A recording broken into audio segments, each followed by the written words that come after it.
어느 집안에 술을 잘 먹는 아버지가 있었지요. 문제는 술 버릇이 안 좋아서 술만 들었다 하면 가정을 지옥으로 만듭니다. 그 집의 여고생 딸이 자기 친한 친구에게 고민을 털어 놓았지요. 우리 아버지는 술만 안 드시면 참 좋은 분이신데 술만 먹었다 하면 폭군이 된다. 그렇게 어머니를 때리셔. 엄마가 불쌍해서 못 보겠어. 친구야, 차라리 그런 아빠는 없었으면 좋겠어. 가만히 이 말을 듣고 있던 친구가 어렵게 입을 열었습니다. 친구야, 미안한데 나는 그런 아빠라도 있으면 좋겠다. 어릴 때 아버지가 돌아가셔서 얼굴도 모르는 친구에게는 아빠라는 존재 자체가 늘 그리움의 대상이었지요. 성도 여러분, 여러분이 그런 상황에 처해 있다면 어느 쪽 입장을 취하겠습니까? 같은 사안이라도 안목에 따라 둘로 나뉘어지지만 분명한 것은 그 아빠가 좋든지 싫든지 나의 근거가 되고 본질이 됩니다. 내가 버릴 수 없는 절대적인 과거가 되지요. 누구도 아버지 없이 태어날 수 없었기에 나에게도 당연히 그분의 DNA가 흘러가지요. 그분의 자녀로 태어난 게 내 의지도 선택도 아무것도 없었으니 우리는 하나님의 섭리라 이야기를 하고, 그럴 때 여러분 어떤 자세를 취해야 하겠습니까? 오늘 본문 말씀은 아들 이삭이 아버지 아브라함이 팠던 그 우물을 중심으로 말씀이 전개됩니다. 물론 아버지는 아브라함이고 아들은 이삭입니다. 12절 오늘 본문의 시작은 이렇게 말합니다. 이삭이 그 땅에서 농사하여 그 해에 100배나 얻었다. 그 땅과 그 해, 이게 어디일까? 어떤 때일까? 26장 1절의 그 근거를 말하는 바, 아브라함 때에 첫 흉년이 들었더니 그 땅에 또 흉년이 들매 이삭이 그랄로 가서 블레셋 왕 아비멜렉에게 이르렀더니 이 사안입니다. 그러니까 그 해라는 건 흉년이 들고 또 들었던 그 해, 그리고 그 땅은 그랄이라고 하는 곳에 갔던 곳인데, 흉년의 때에 주변의 땅들이 농사가 잘 되면 얼마나 잘 되겠어요? 그러나 오늘 본문 12절에 이야기했던 대로 농사하여 그 해에 어디서? 그 땅에서 흉년이 났던 그 해에 100배나 얻었고, 100이라는 액면가의 수치라기보다는 많이 풍성하게 생각 이외로 소출을 얻었다는 그런 문학적 수사학적인 표현도 포함되겠지요. 그뿐만 아니라 13절 말씀으로 넘어가면 창대하고 왕성하여 마침내 거부가 되었다. 우리 교회 창대 집사님도 어릴 때 목사님이 지어줬던 이름이 이 의미에서 땄겠죠. 창대하라고, 왕성하라고. 그리고 우리도 그리운 마침내 거부가 되었어요. 이 거부의 내용이 뭐냐? 14절로 이어지면 양과 소가 때를 이루고 종도 쉼이 많음으로. 할렐루야. 사랑하는 나눔의 성도 여러분, 여러분들에게도 하늘이 내리시는 이런 복을 누릴 수 있기를 축원합니다.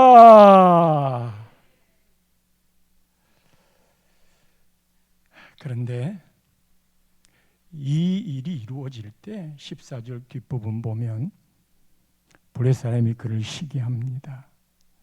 잘 될 때 유념해야 할 일이 있습니다. 잘 되면 찾아오는 게 있습니다. 이것을 대비하지 아니하면 잘됨이 빛을 잃습니다. 그게 뭐라고요? 시기하는 거예요. 잘되면 찾아오는 친구가 바로 시기입니다. 여러분, 한 가정에서도 형제 자매들이 있을 때 잘 됐나요? 부모가 막 너무 좋아가지고 자랑하고 싶잖아요. 그러면 또 상대적으로 그렇지 못한 자식들이 있잖아요. 근데 그 자식만 계속 잘 된다고 지켜 세우면 그게 다른 자녀들에게 시기가 찾아오도록 하는 거예요.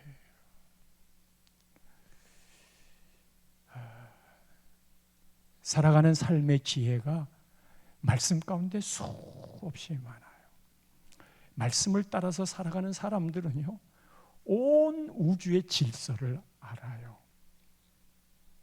그리고 똑같이 사는 것 같지만 삶의 원리들이 반듯합니다. 그런데 그게 세상의 지혜가 아니에요. 하나님 말씀의 지혜 말이죠. 여러분, 잘 될 때 말이지요, 그 잘 되는 것을 자랑하면 안 됩니다. 잘 되는 걸 자랑하지. 그냥 하나님께만 감사하세요. 또는 잘 되었을 때 잘난 체 하지 마세요. 유명한 일을 했을 때 신문에 나잖아요. 하나님이 세워주시는 것 있어요. 그건 복된 일인데 내가 매스컴을 타려고 그런 마음으로 자랑을 하면 제일 먼저 마귀가 그것을 캐치합니다. 그리고 마귀가 그를 이끌어냅니다. 동창회 같은 데 가서 모이면 옛날 그리운 추억들, 그리고 어떻게 사는 삶의 이야기들이 있어야 되는데 한껏 가꾸는 거야. 누가 뭐래요. 이쁘게 하고 가야지. 그런데 거기서 나오는 이야기들이 남편 자랑, 자식 자랑, 그리고 집 자랑, 차 자랑, 먼저 이런 거 한다고 하면 그런 거 하고 싶어서 또 오기도 하잖아요. 그러면 그 다음부터는 가고 싶지 않잖아요. 어려운 사람의 이야기를 함께 듣고 우리 좀 도와주자, 기도해 주자. 그러면 내가 그냥 뭔가를 하고 싶은 마음이 있는데, 여러분 삶의 지혜가 하나님 앞에서는 자랑하거나 잘난 체 하지 마세요. 그럼 어떻게 해야 돼요? 그 모든 걸 하나님께 공으로 올리세요. 쉬운 일 아니에요. 그런데 그게 진짜 그분의 인격을 나타내는 모습으로 드러나요. 하나님께 영광. 우리는 그럴 때 늘 쓰는 말 있잖아요. 아이, 뭐 어려워.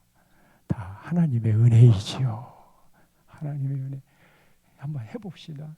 다 하나님의 은혜입니다. 시작. 다 하나님의 은혜입니다. 이 블레셋 사람이 그를 시기했을 때 이 시기의 방법을 살펴보세요.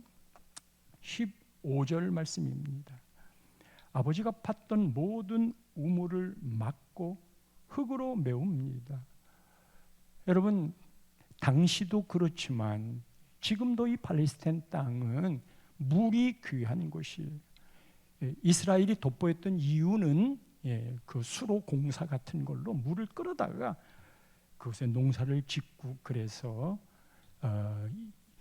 인간 승리처럼 그 나라를 지칭했었잖아요. 이 물이 귀한 데에 모든 고대 문명 도시의 출발은 물이 있는 곳이었고, 그건 강이 있는 곳이었어요. 티그리스 강, 유브라테스 강, 그리고 애굽의 나일강, 중국의 황하강, 모두 다 물이 있는 곳에 문명의 중심지를 이루었고, 여러분, 우리 서울은 한강이 남북을 가르면서 지나가잖아요. 이 프랑스 파리의 세느강을 보면 우리 한강에 견줄 만한 것이 못 돼요. 그냥 풍성합니다.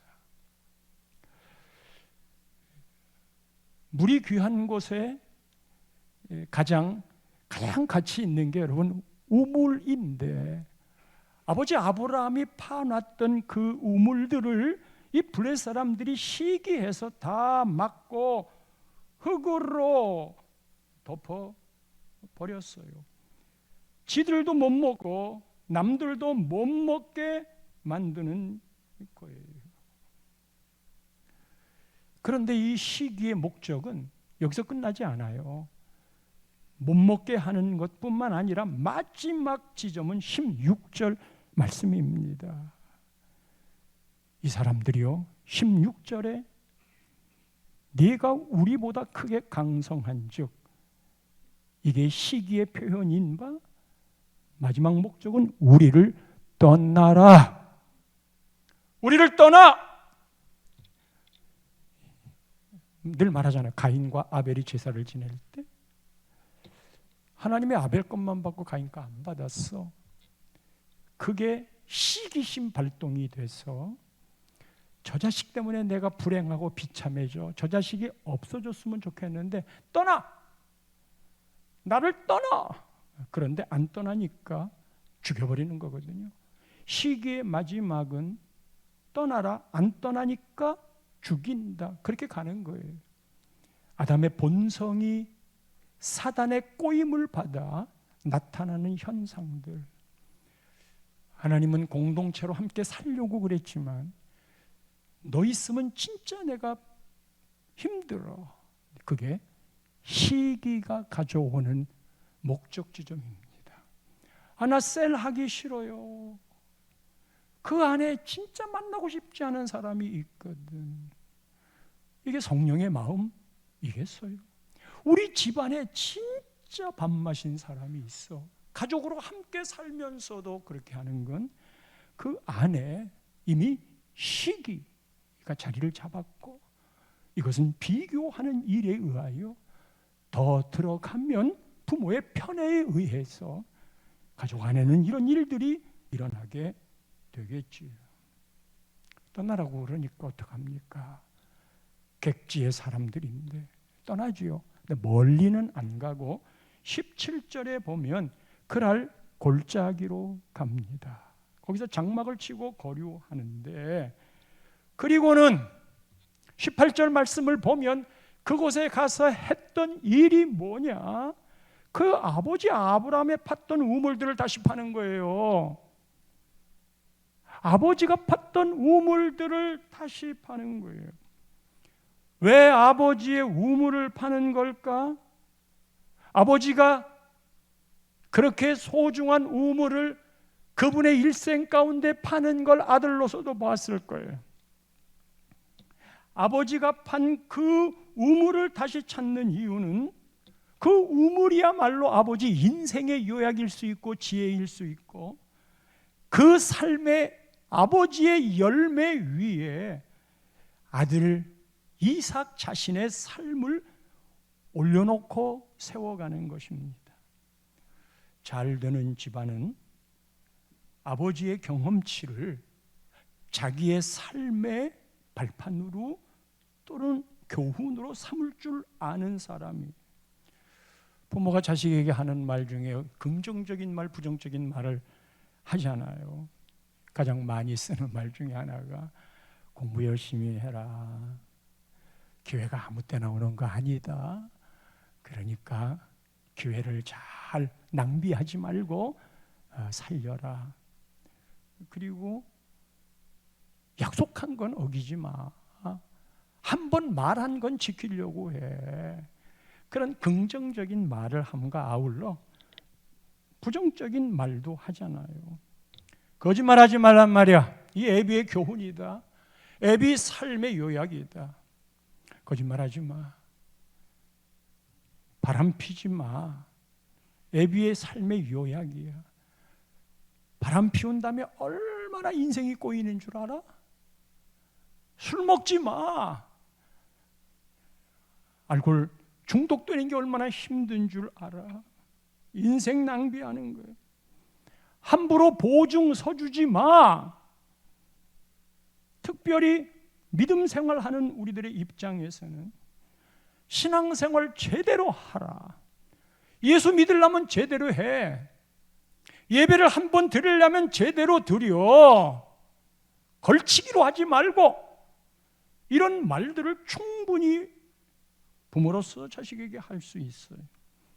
그 말을 듣고 자식이 예, 그렇게 대답을 하면 그 집안은 발전되는 집안이지만, 그런 말을 듣고 술 먹는 게 진짜 나쁜 거지 나도 경험한 다음에 그 말을 듣겠습니다. 바람 피우는 거 그거 호기심 있는 건데 나도 한번 해본 다음에 결론으로 아버지 말이 맞으면 듣겠습니다. 그렇게 생각하고 같은 길을 간다면 콩가루 집안이 되겠지요. 아버지가 살아왔던 걸어왔던 인생의 길에 좋은 것도 있고 나쁜 것도 있어요. 본받을 것도 있고 버려야 될 것도 있어요. 아버지가 살아왔던 삶의 부정적인 모습이면 학습 효과가 나 그거 안 배울 거야? 나 아버지처럼 안 살 거야. 그건 아버지가 그에게 준 교훈의 장이거든요. 물론 그것 때문에 아버지를 존경하지 않을 마음이 생길는지는 모르지만 아버지가 보여준 내 삶의 나름의 교훈이었다는 점에서 그것마저도 자식에게는 고마운 것일 수 있어요. 왜? 나 그렇게 안 살 거예요. 또 아버지는 아버지 인생이었지만 또 아버지가 살았던 삶에 좋은 게 있으면 아버지 존경해요. 내가 아버지의 갔던 길을 따라갈게요. 여러분, 그런데 많은 부분이 어느 쪽이 많은 줄 아세요? 평상시에는 안 드러나요. 아버지 학교를 우리가 한 서너 번 했잖아요.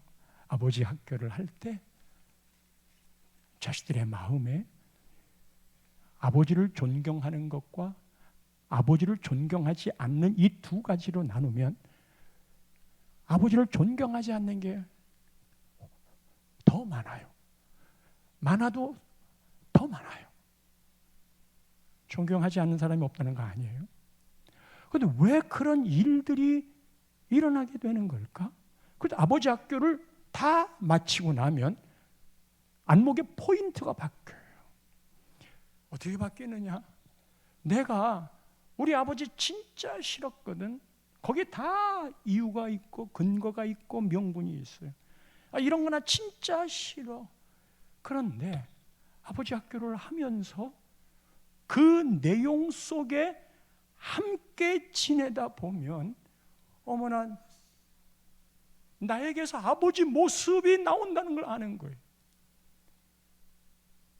그리고 내가 내 자식한테 내가 아버지를 향하여 그렇게 기분 나쁘게 생각했던 그 모습을 내가 나도 똑같이 하고 있구나. 내 자식이 나를 그렇게 보겠구나. 내가 그렇게 싫어하는 아버지의 그것을 나도 그렇게 하고 있구나 하는 것을 깨달으면서 아버지에 대한 마음이 바뀌어지는 거예요. 죄송했어요. 그러니까 내가 나를 바라보지 못하니까, 그리고 바라본다 손 치더라도 그것을 막 억지로 밀어내려고 그래요. 인정을 안 하려고 그래요. 그런데 성령의 조명 앞에 내가 나를 바라보면 나도 아버지랑 똑같이 내가 미워하는 그것을 하고 있는 내 자신을 발견하면서 아버지에 대한 이해가 생기는 거지요. 여러분, 경험치에 일반적으로 큰 애와 둘째를 이제 키우다가 보면 어때요? 큰 애가 더 미워 보여요? 둘째가 미워 보여요? 아니면 그걸 바꿔서 큰 애가 더 예뻐 보여요? 둘째 애가 더 예뻐 보여요? 사람마다 다르기 때문에 일방적으로 적용하기는 그렇지만 심리학적인 접근으로 가면 큰 아이는 든든해요. 그런데 작은 애는 별로 그런 마음이 안 드는데 이 큰 애가 미운 게 자꾸만 보여요. 이제 왜 그럴까?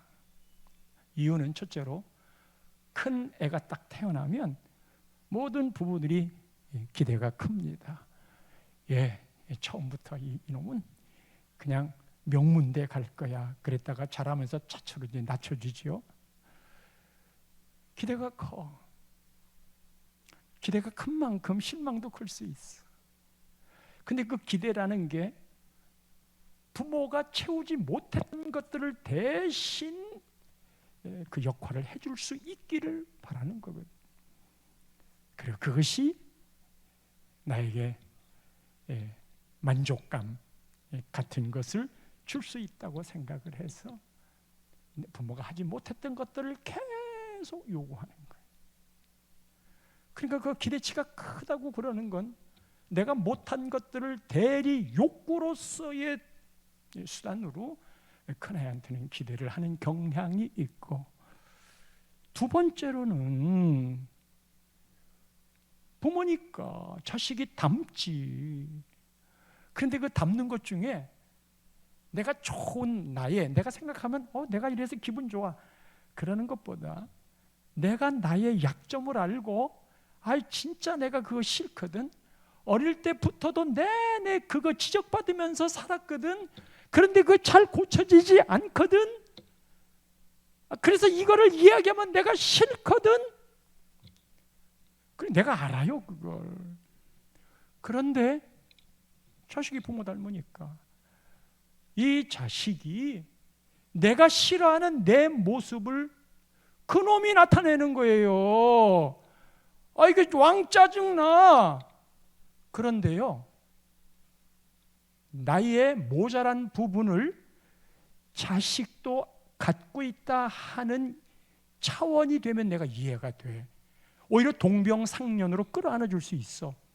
그런데 희한한 건 부모하고 똑같은 약점들을 자식이 보여주는데 부모는 그런 약점이 없는 것처럼 자기 자신을 생각하는 거예요. 근데 심리학적으로 들어가 보면 그게 곧 부모 자기 자신인 건데 자기는 애써 그것을 생각하고 싶어 하지 않아요. 싫은 거니까. 그런데 문득 자식한테서 그 모습이 나타나네? 이거 짜증나는 거예요.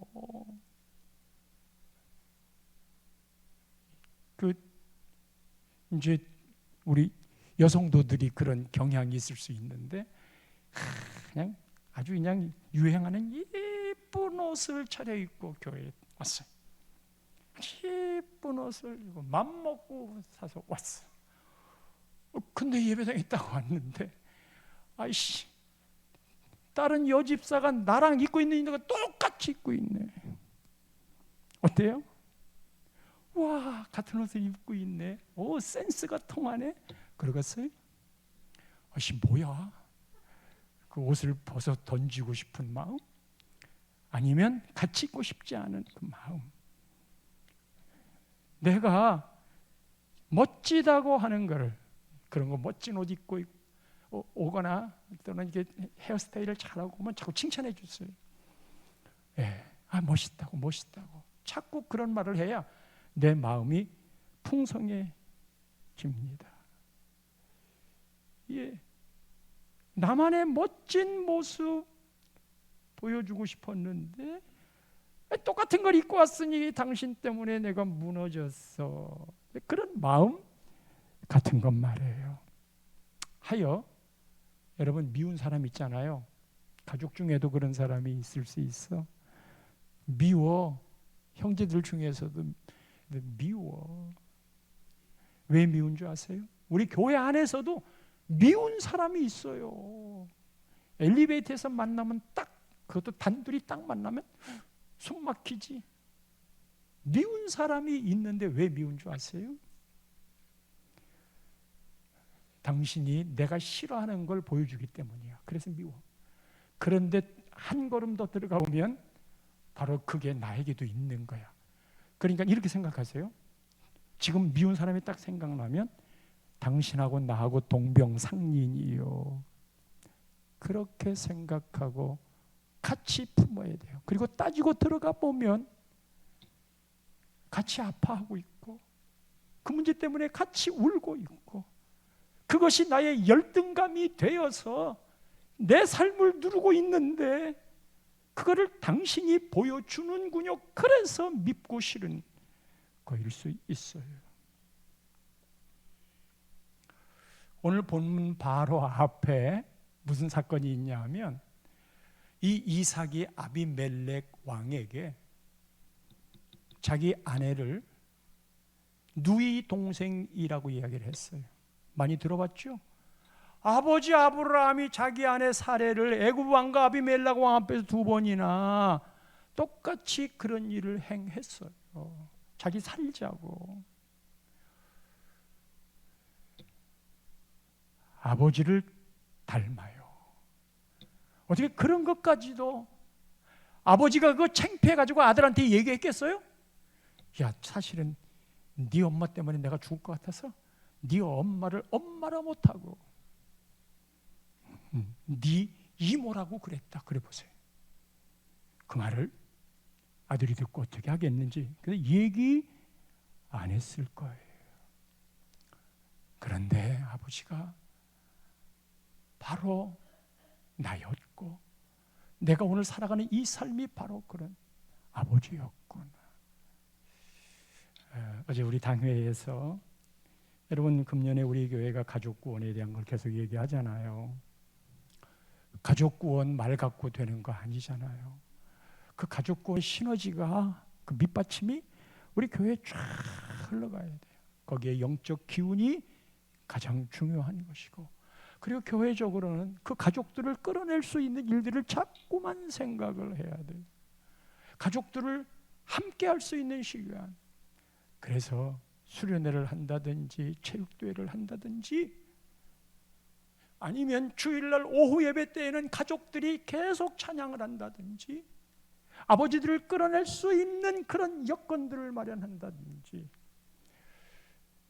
이제 그 일환으로 아버지하고 자녀하고 1박 2일 캠프를 하기로 계획했어요. 캠핑장도 좋고 글램핑 장소도 좋고 자연이 있는 곳에서 아버지하고 어머니들은 서운하게 생각하지 마세요.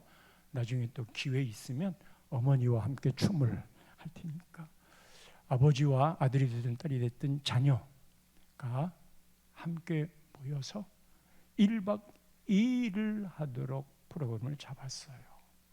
5월 19일 날 금요일부터 5월 20일 날 토요일까지 함께 한 텐트 안에 아버지와 자식들이 같이 머물 수 있는 그것을 같이 묶어낼 수 있는 프로그램들을 준비해서 또 우리 다음 세대 아이들 중에 우리 아빠가 교회 나왔으면 좋겠어요. 그러면 그 아버지를 함께 초대해서 그 프로그램 진행상의 효율을 유익을 보기 위해 15 아래로 15가정 아래로 그렇게 교육을 하고 있어요. 선착순입니다. 오직 마음은 아버지와 아들이 됐든 딸이 됐든 함께하는 시간을 가지려고. 예. 이삭은 아버지의 우물을 파므로 우물 찾는 수고를 덜어냅니다. 아버지가 했던 그 수고 때문에 그 위에 자기의 삶을 얹혀 놓습니다. 그리고는 18절 말씀을 보면 그 뒷부분에 18절 말씀 보여주세요. 뒷부분에 그 우물들의 이름을 그의 아버지가 부르던 이름으로 불렀더라. 우물의 이름도 아버지의 이름으로 불렀어요. 요즘은 어른들의 전통을 무시하는 것으로, 그러나 그분들이 없었으면 어떻게 오늘 우리들이 이 자리에 있을 수 있겠어요? 그거를 인정해 주는 아버지가 팠던 우물, 그리고 아버지가 지었던 그 우물의 이름까지도 함께 불렀어요. 아버지를 인정하는 거지요. 그 인정을 넘어서 이삭은 아버지를 존경하는 거지요. 여러분, 이 상황이 쉬운 것 같지만 우리가 이미 알고 있는 창세기 22장에 모리아산의 사건이 있었어요. 아니, 어떻게 아버지가 자식을 번제로 드리겠다고 칼을 들어서 실제로 죽이려고 그래? 그게 애비야? 나 아버지 정말 실망했어요. 그럼직한데 이삭은 청년이었음에도 불구하고 그걸 다 감당을 했어요. 그리고 진짜 순종해서 죽을 마음으로 갔던 그리고 그때 하나님이 여호와 이레로 양을 따로 준비해 놓았던 그 광경들을 다 경험했어요. 얻어진 결론이 뭐냐 하면 아버지가 하나님 앞에서 하는 건 진짜다. 아버지가 하나님과 연결되어 하는 건 진짜다. 그게 여러분, 아들이 아버지를 향한 진심 어린 존경심의 출발이에요. 믿음의 사람들에게는 아버지의 아버지다움은 하나님 앞에 제대로 서는 거고, 남편의 남편다움도 하나님 앞에 제대로 서는 것이었어. 예수 믿는 이 땅의 모든 아내들은 하나님이 주신 DNA가 남편을 존경하라예요. 다른 성경에서는 순종하라예요. 아내는 남편보다 앞서가고 싶어 하지 않아요. 그게 본능이에요. 남편 무시하고 아내가 앞서가지 마세요. 성경에 여성에게 어머니 역할과 아내 역할 두 가지 중에 어떤 게 더 많은 줄 아세요? 성경은 아내 역할을 더 많이 말했어요. 그게 가정을 이루는 기초가 되기 때문에. 모성애도 꼭 필요한 본능과 같은 것이지만 성경의 요구는 아내의 역할이에요. 이 아내는 하나님이 준 DNA 속에 남편을 존경하는 DNA를 주었어요. 그 말은 남편보다 앞서가고 싶어 하지 않아요.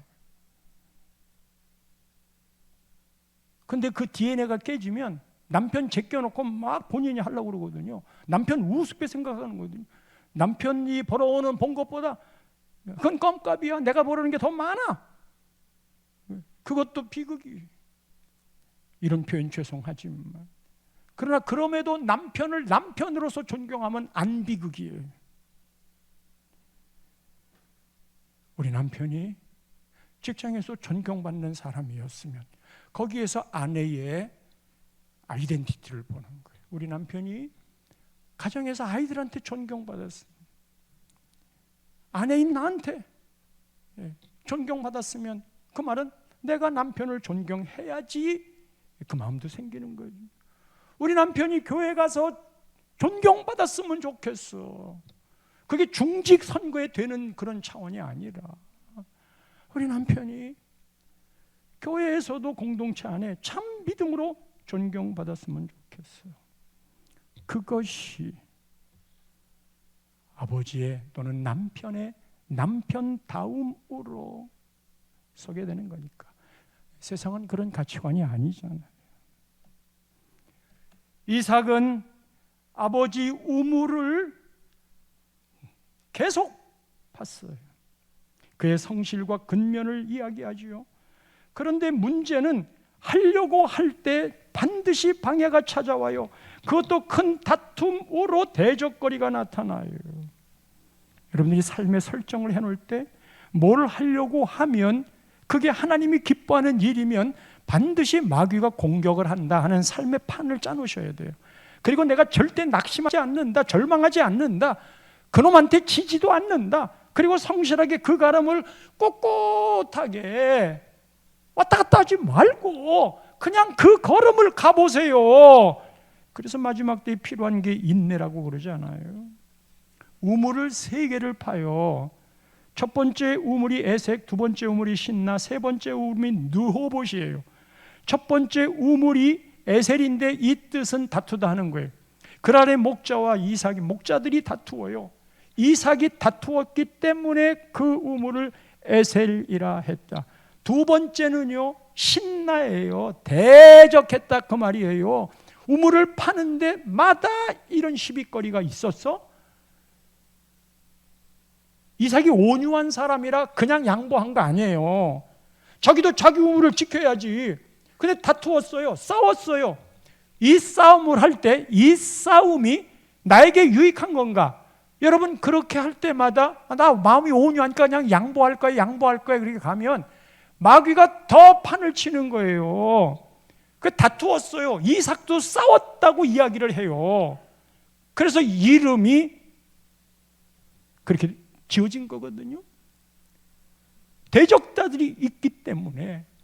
그런데 싸우다가 나중에는 어떤 사람은 그 싸움이 목적이 되는 사람이 있어. 그래서 이 싸움이 목적이 되는 사람은 법정으로 고소를 합니다.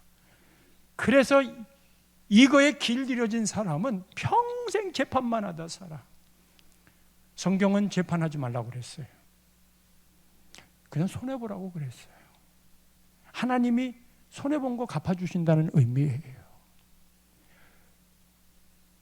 이삭이 더 싸우지 않고 첫 번째 거 지키려고 했다가 내주고, 두 번째 거 내주고, 세 번째 우물로 갔어요. 그게 22절 말씀입니다. 이삭이 거기서 옮겨 다른 우물을 봤더니 그들이 다투지 아니하였으므로 그 이름을 르호봇이라 했다. 여호와께서 우리를 위하여 넓게 하셨다. 그래서 그 이름이 장소가 넓다예요. 잘 생각해 보세요. 우물을 파기 위해 서로 싸웠어. 그런데 세 번째 우물은 다투지 않아도 돼. 여러분, 이 다투지 않았다는 이 말을 잘 새겨들어야 돼요. 무슨 말이냐 하면 다투지 아니하게 된 그 요인이 뭔가를 봐야 돼요. 여전히 블레셋 사람들이 강하게 나오는 것들은 변함이 없어요. 그런데 갑자기 세 번째가 되니까 그들이 다투질 않았어요. 장소가 넓기도 했겠지만 이 땅에서 그래서 번성하리라고 했겠지만 이렇게 된 요인은 여호와께서 우리를 위하여 넓게 하셨다. 여호와께서 우리를 넓게 하셨다. 우리를 위해 넓게 하셨다. 이게 말이에요. 그 해에 100배나 농사 지었잖아. 12절 말씀으로 올라가면 오늘 본문 12절 말씀 다시 띄워주세요. 그 땅에서 농사에 100배를 얻었는데 어떻게 그걸 얻었어? 어떻게 거부가 됐어? 여호와께서 복을 주심으로. 할렐루야. 그러니까 이 말이 실제로 여러분들의 삶의 세포에 배어 있는가를 저는 묻고 싶어요. 보통 와 대박 났네, 와 명문대 들어갔네, 어떻게 들어갔어요? 그럴 때 우리가 하나님의 은혜지요 이렇게 대답하면 진짜 짜증난대요. 우리는 당신이 어떻게 돈을 벌었는지 그 노하우를, 그 말은 네가 노력했던 그것을 나도 따라가고 싶으니까 인간이 할 수 있는 그거를 다 끌어내라. 사실 우리도 예수 믿으면서 하나님 앞에 우리가 해야 될 모든 최선들은 다 하지만 그 전체를 이끌어 가시는 분이 하나님인 걸 알잖아요. 여러분, 병원에서 의사가 약을 주면 그 약이 우리 몸에 좋은 거잖아요.